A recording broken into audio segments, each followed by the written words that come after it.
উনি পাঙ্গাস খান। আয় হায়, পাঙ্গাস খান? আমি তো পাঙ্গাস রান্না করি নাই। না না ভাবি, আমি পাঙ্গাস খাই না, আমার নামই হচ্ছে পাঙ্গাস খান। আর আমি পাঙ্গাস খানের ছেলে রুইতন খান। পাঙ্গাস, রুই সব মাছের নামে কেন? কারণ আমরা মাছের উপর ইনসাফ করেছি এই জন্য।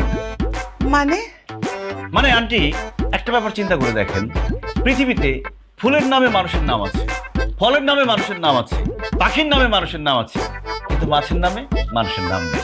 এটা কি মাছের সাথে অন্যায় করা নয়? এই জন্য আমার দাদা কাতলা খান চিন্তা করেছিল যে তার বংশের সবার নাম রাখবে মাছের নামে।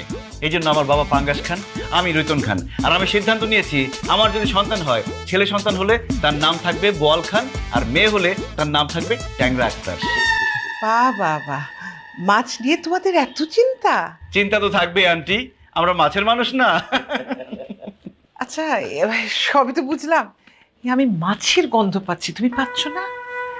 মাছের গন্ধ কোথা থেকে আসতেছে? থেকে আবার আমাদের থেকে না, কারণ আমরা যে পরিমাণ বডি স্প্রে মারি, আমাদের থেকে মাছের গন্ধ আসার প্রশ্নই আসে না।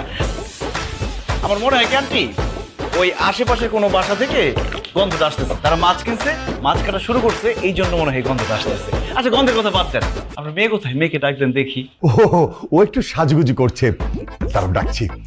সুইটি, সুইটি, মা তাড়াতাড়ি আয়, সবাই ওয়েট করছে। এই যে চলে আসছে। তুই আপনি এই চাইল্লার ঘরের চাইল্লা, তুই কি ভাবছস এই স্যুট কোট পরলেই তুই ভদ্র মানুষ হয়ে যাবি? তোর কত বড় সাহস, তুই আমাকে বিয়ে করতে আমাদের বাড়ি পর্যন্ত চলে আসছস? Sweetie, how dare you! তুই কি মাথা খারাপ হয়ে গেছে? তুই পাঙ্গাস খান রুইতন বাবাজিকে জাইলা কেন বলতেছিস? কারণ বাবা, এরা জেলে বাজারে মাছ বিক্রি করে, এর জন্য এদের চাইল্লা বলতেছি। খবরদার উল্টাপাল্টা কথা বলবি না। পাঙ্গাস সাহেব আর রুইতন বাবাজি অনেক বড় ব্যবসায়ী, তারা জাইলা হতে পারে না, এই কথা আমি তোর বিশ্বাস করি না।